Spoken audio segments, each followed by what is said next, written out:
Welcome to యూఐటీవీ. వెండి తెరపై తిరుగులేని అభిమానగణం మెగాస్టార్ చిరంజీవి సొంతం. తన నటన, డ్యాన్స్లతో హీరో అంటే ఇలా ఉండాలి అని అనిపించుకున్నాడు. ఇక అలాంటి బరువైన మెగా ట్యాగ్తో చిరంజీవి నటవారసుడిగా ఇండస్ట్రీలో అడుగుపెట్టిన నటుడు రామ్ చరణ్. కెరీర్లో ఒక్కో మెట్టు ఎదుగుతూ ప్రస్తుతం హాలీవుడ్ రేంజ్కు ఎదిగాడు. సినిమాకు యాక్టింగ్లో పరిణితి చూపిస్తూ RRR తర్వాత గ్లోబల్ స్టార్ అయ్యాడు. ఇప్పుడు గేమ్ చేంజర్తో మరో మెట్టెక్కారు. ఈ సక్సెస్ వెనుక రామ్ చరణ్ పడ్డ శ్రమ, తపన అంతా ఇంత కాదు. స్టార్ హీరో వారసుడు కదా, అంత కష్టం ఉండదులే అనుకుంటాం. కానీ చరణ్ కూడా మొదట్లో ఎన్నో అవమానాలు ఎదుర్కొన్నాడు. కానీ వెనుకడుగు వేయలేదు. పోగొట్టుకున్న దగ్గరే వెతుక్కోవాలనే నానుడితో ముందుకు నడిచాడు. అలాంటి రామ్ చరణ్ గురించి మరిన్ని ఆసక్తికర అంశాలను ఆయన రియల్ లైఫ్ స్టోరీలో తెలుసుకుందాం.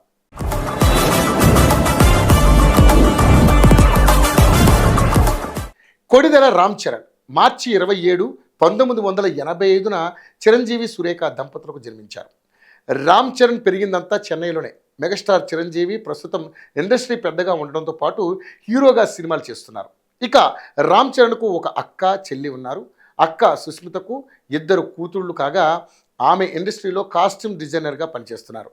ఇక చెల్లి శ్రీజాకు సైతం 2 పిల్లలు. రామ్ చరణ్ ఉపాసన కామినేనిని ప్రేమించి పెద్దల సమక్షంలో జూన్ 14, 2012న వివాహం చేసుకున్నారు. వీరికి క్లింకర అనే కూతురు ఉంది. చరణ్ భార్య ఉపాసన కొణిదెల అపోలో హాస్పిటల్స్ వ్యవస్థాపకుడు ప్రతాప్ రెడ్డి మనవరాలు. రామ్ చరణ్ సినీ కెరీర్ విషయానికి వస్తే 2007లో డైరెక్టర్ పూరి జగన్నాథ్ దర్శకత్వంలో చిరుత సినిమాతో రామ్ చరణ్ హాలీవుడ్కి ఎంట్రీ ఇచ్చారు. మొదటి సినిమాతో మంచి పేరు తెచ్చుకున్నాడు. లుక్స్ పరంగా కాస్త అటు ఇటుగా ఉన్న డ్యాన్స్ ఫైట్స్లో ప్రేక్షకులను ఆకట్టుకున్నారు. ఈ సినిమాలో రామ్ చరణ్ నటన, లుక్స్పై చాలా విమర్శలు వచ్చాయి. చిరంజీవి గ్రేస్ యాక్టింగ్ టాలెంట్స్ చరణ్కి రాలేదంటూ నెగిటివ్ కామెంట్స్ చేశారు. హీరోగా నిలదొక్కుకోవడం కష్టమే అని అన్నారు. కట్ చేస్తే ఈ సినిమాకు చరణ్ బెస్ట్ యాక్టర్ అవార్డును అందుకున్నాడు.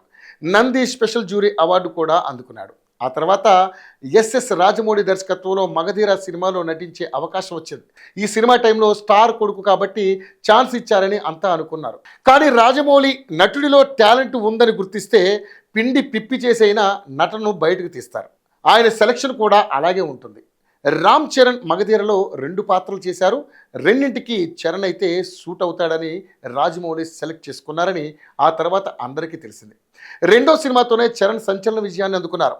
ఈ సినిమాతో తనకంటూ ఓ గుర్తింపు అయితే దక్కింది. ఆ తర్వాత 2010లో బొమ్మరిల్లు భాస్కర్ దర్శకత్వంలో ఆరెంజ్ చిత్రంలో నటించారు. ఈ చిత్రం పరాజయం పాలైనప్పటికీ చరణ్ నటనకు విమర్శకుల ప్రశంసలు దక్కాయి. ఇప్పటికీ ఆరెంజ్ సినిమాలోని పాటలు ట్రెండింగ్స్లో ఉంటాయి. 2011లో సంపత్ నంది దర్శకత్వంలో రచ్చ చిత్రంలో నటించాడు. భారీ ఓపెనింగ్స్ సాధించిన ఈ చిత్రం విజయాన్ని సాధించింది. 2013లో వివి వినాయక్ దర్శకత్వంలో నాయక్ చిత్రంలో నటించాడు. పైడిపల్లి వంశీ దర్శకత్వంలో అల్లు అర్జున్తో కలిసి ఎవడో చిత్రంలో నటించాడు. ఈ 3 సినిమాలు కూడా మంచి టాక్ తెచ్చుకున్నాయి. ఆ తర్వాత జంజీర్ రీమేక్తో చరణ్ బాలీవుడ్కు ఎంట్రీ ఇచ్చాడు. ఇది పెద్దగా ప్రేక్షకాదరణకు నోచుకోలేదు. ఇది అమితాబ్ బచ్చన్ జంజీర్కు రీమేక్, కానీ ఆ సినిమా సరిగా ఆడలేదు. దీంతో రామ్ చరణ్ను దారుణంగా విమర్శించారు. అయినా సరే తట్టుకొని నిలబడ్డాడు. 2014లో కృష్ణవంశీ దర్శకత్వంలో గోవిందుడు అందరూ వాడేలే నటించాడు. 2015లో శ్రీనివైట్ల దర్శకత్వంలో బ్రూస్లీలో నటించాడు. అది ఆశించిన ఫలితాన్ని ఇవ్వలేదు. ఇక 2016లో వచ్చిన ధృవ చిత్రంలో మళ్ళీ విజయాన్ని అందుకున్నాడు. 2018లో వచ్చిన రంగస్థలం చిత్రంలో చెవిటివాడిగా నటించి తన నట విశ్వరూపం చూపించాడు. ఆ సినిమాతో చరణ్ పరిపూర్ణ నటుడిగా పేరు తెచ్చుకున్నాడు. ఈ చిత్రం విజయంతో పాటు ఎన్నో రికార్డులు తిరగరాసింది. 2019లో జనవరిలో బోయపాటి శ్రీను దర్శకత్వంలో వినయ విధేయరామ చిత్రంలో నటించారు. అది అనుకున్నంతగా ఆడలేదు. కానీ ఆ తర్వాత వచ్చిన RRR చరణ్ కెరీర్లో ఆణిముచ్చులా నిలిచిపోయింది. తండ్రికి ఇచ్చిన మాటను నిలబెట్టుకోవడానికి తప్పించే పోరాట యోధుడి పాత్రలో అజరామర నటనను కనబరిచి వరల్డ్ వైడ్గా ప్రేక్షకుల మన్ననలను అందుకున్నాడు. RRR సినిమా తర్వాత శంకర్ డైరెక్షన్లో గేమ్ చేంజర్ మూవీ చేశారు. ఇటీవలే ప్రేక్షకుల ముందుకు వచ్చింది. మంచి హిట్ను అందుకుంది.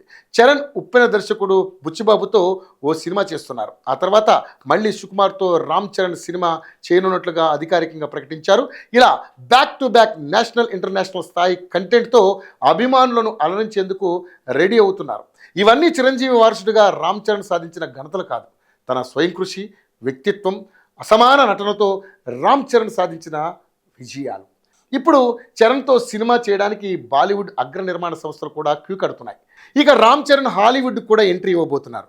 ఇక్కడ కూడా మన తెలుగోడి గొప్పతనం చూపించబోతున్నారు. ఇక పర్సనల్గా రామ్ చరణ్కు తండ్రి చిరంజీవి, బాబాయ్ పవన్ కళ్యాణ్ను తాను చూపించే ప్రేమ, గౌరవం అనేక సందర్భాల్లో మీరు చూసే ఉంటారు. కుటుంబానికి ఎంతటి ప్రాధాన్యత ఇస్తారో అది చూస్తే అర్థమవుతుంది. ఎస్పెషల్లీ పవన్ కళ్యాణ్ అంటే ఎంత ఇష్టమో అనేక సందర్భాల్లో బయటపడింది. ఎన్నికల సమయంలో తన బాబాయ్కు మద్దతు ఇవ్వాలని ప్రజలు కోరడమే కాకుండా డిప్యూటీ సీఎం అయ్యాక ఆయనను ఘనంగా ఆహ్వానించి పూలవర్షం కురిపించారు. ఆ సమయంలో రామ్ చరణ్ ముఖంలో కనిపించిన ఆనందం అందరినీ ఆకట్టుకుంది.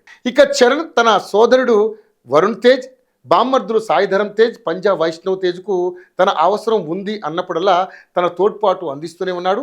వ్యక్తిగత జీవితం, కెరీర్, వ్యాపారాలను సమర్థవంతంగా నిర్వహిస్తూ రామ్ చరణ్ త్వరలోనే హాలీవుడ్కు అడుగు పెట్టబోతున్నారు.